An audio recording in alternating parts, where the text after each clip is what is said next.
सास का घूंघट पार्ट 3। अब तक हमने देखा कि देविका की हालत बहुत नाजुक है, लेकिन घर के आदमी उसे डॉक्टर के पास नहीं जाने दे रहे हैं और जोगिंदर ने घर के मेन गेट पर बहुत बड़ा ताला लगा दिया है।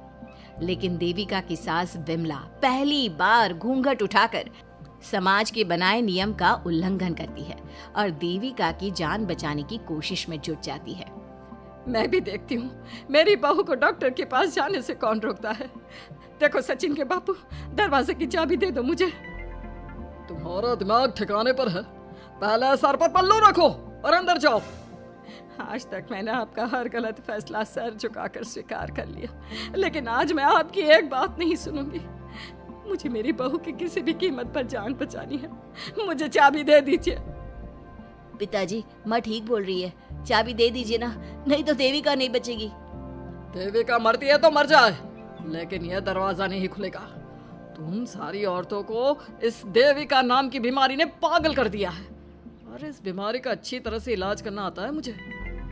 वीना बेटी, सुजाता बहू, जाओ अंदर से देविका को लेकर आओ। विमला ये बोलकर अपने पति के हाथ से चाबी छीन लेती है। तभी महेंद्र विमला का हाथ पकड़कर चाबी विमला से छीन लेता है। भाभी, घर के मर्दों से टक्कर लेकर आप अच्छा नहीं कर रही हो। ये इस घर के संस्कार नहीं है। महेंद्र की बात सुनकर कम्मू अपने पति के हाथ से चाबी छीनकर कहती है, इस घर के संस्कार क्या है हम अच्छी तरह से जान गए हैं। आज इस घर का दरवाजा खुलकर रहेगा और देविका डॉक्टर के पास जाकर रहेगी। भाभी, ये लो दरवाजा खोलो। विमला ताला खोल देती है। तभी वीना और सुजाता देविका को लेकर आ जाती हैं। घर की सारी औरतें देविका को लेकर घर से जा रही होती है कि तभी सुजाता का पति मोहन उससे कहता है, सुजाता, तुम देविका को लेकर इस घर से निकल तो रही हो, लेकिन याद रखना, अगर तुमने एक कदम भी बाहर निकाला तो वापस इस घर में मत आना।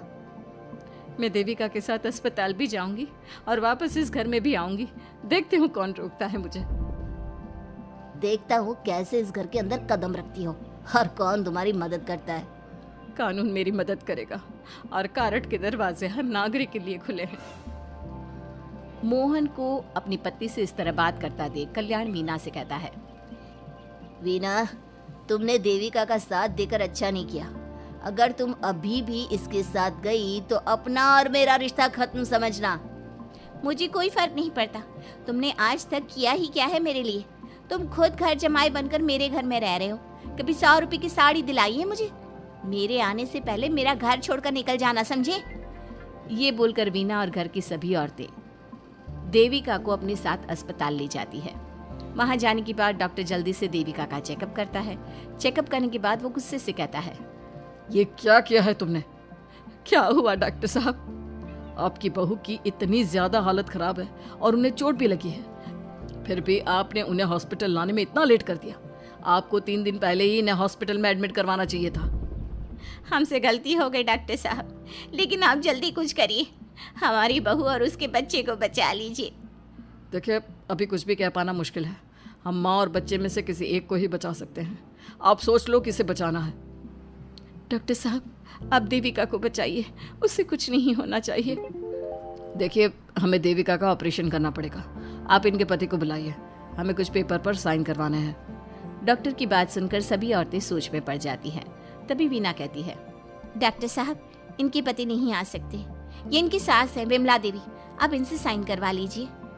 लेकिन पेशेंट की हालत इतनी नाजुक है, इनके पति है कहाँ? वो अपने आदमी होने का धर्म निभा रहा है। पति धर्म के बारे में उसे कुछ नहीं पता। डॉक्टर साहब, वो नहीं आएगा। क्या क्या करना है आप मुझे बताइए। थोड़ी देर बाद डॉक्टर देविका का ऑपरेशन शुरू कर देते हैं। जब वो ऑपरेशन थिएटर से बाहर आते हैं तो कहते हैं, आप लोगों की किस्मत अच्छी है, देविका भी सुरक्षित है और उसका बच्चा भी। डॉक्टर, बेटा हुआ है या बेटी? बेटा हुआ है। सब लोग बहुत खुश होते हैं। कुछ दिन तक देविका उसी हॉस्पिटल में रहती है और उसके ससुराल की औरतों ने उसका बहुत ध्यान भी रखा। अब देविका कुछ हद तक ठीक हो गई। डॉक्टर ने देविका को घर जाने की इजाज़त दे दी, लेकिन सभी सोच में पड़ गए। हम भाभी को घर ले तो जाएं, लेकिन माँ, आपको घर का माहौल पता है ना। देविका भाभी अभी पूरी तरह से ठीक नहीं हुई। भाभी वहाँ आराम नहीं कर पाएंगी और पता नहीं घर के सारे आदमी हमारे साथ क्या करेंगे। माँ, क्या हम डॉक्टर से बात करके देविका को थोड़े दिन और यहाँ नहीं रख सकते? जब वो पूरी तरह से ठीक हो जाएगी तो उसे यहाँ से ले जाएंगे। ये बात सुनकर विमला सोच में पड़ जाती है। तभी कम्मो कहती है, तुम दोनों ठीक कह रही हो, मैं अभी डॉक्टर से बात कर लेती हूँ। कम्मो डॉक्टर से बात कर लेती है और देविका कुछ दिन में बिल्कुल ठीक हो जाती है। देविका अपने बच्चे को गोद में लिए बाकी औरतों के साथ अपने ससुराल जाती है, लेकिन घर के सभी आदमी उन्हें दरवाजे पर ही रोक देते हैं। खबरदार, तुम में से कोई भी औरत अगर घर के भीतर घुसी, अगर तुम घर में कदम रखोगी तो घर अपवित्र हो जाएगा। घर हमारे कदम रखने से अपवित्र नहीं होगा, बल्कि आपकी गंदी सोच की वजह से घर क्या, अरे पूरा समाज अपवित्र हो रहा है। सुजाता, मैंने मना किया था ना घर से बाहर जाने के लिए। अब एक काम कर, जैसे यहाँ आई है वैसे ही यहाँ से सीधा अपने मायके लौट जा। क्यों जी, क्यों चली जाऊँ मैं अपने मायके? मैं जब तक चाहूँ यहाँ रह सकती हूँ। अगर आपने मुझे इस घर में आने से रोका तो मैं आपकी पुलिस में शिकायत कर दूंगी। वीना, इन सब की तरह तुम्हारा भी दिमाग खराब हो गया है। अब मैं तुम्हें बिल्कुल बर्दाश्त नहीं करूंगा। तुम्हें ऐसी सजा दूंगा कि तुम याद रखोगी। सजा बाद में देना, पहले मेरे घर से बाहर निकलो। खुद पूरी जिंदगी में एक घर नहीं खरीद पाए और मुझे सबक सिखाने की बात बोल रहे हो। देखो वीना, तुम इस घर की बेटी जरूर हो, लेकिन कल्याण इस घर में ही रहेगा। उसने बहुत कुछ किया है इस घर के लिए, लेकिन तुम अब यहाँ नहीं रह सकती। क्यों नहीं रह सकती? इस घर पर मेरा उतना ही हक है जितना सचिन का। देश के कानून ने मुझे ये हक दिया है। अगर मैं चाहूँ तो कोर्ट का सहारा लेकर इस जायदाद का आधा हिस्सा ले सकती हूँ। और हाँ कल्याण, तुमसे तलाक भी ले सकती हूँ। वीना, देविका के साथ रह रहकर तुम्हारा दिमाग भी खराब हो गया है।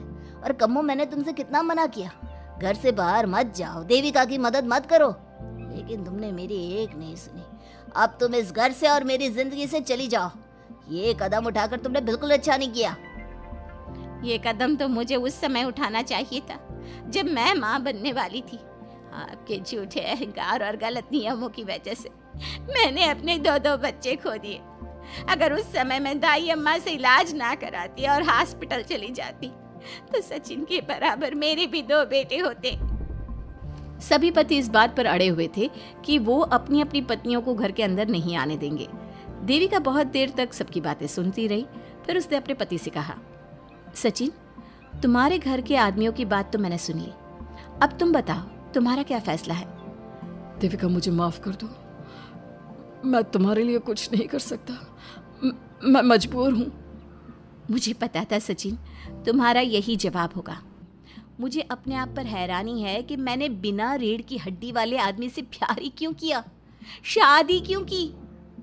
अब मैं आप सबसे बस आखिरी बार पूछ रही हूँ, तुम हमें अंदर आने दे रहे हो या नहीं, या मैं पुलिस को फोन करूँ?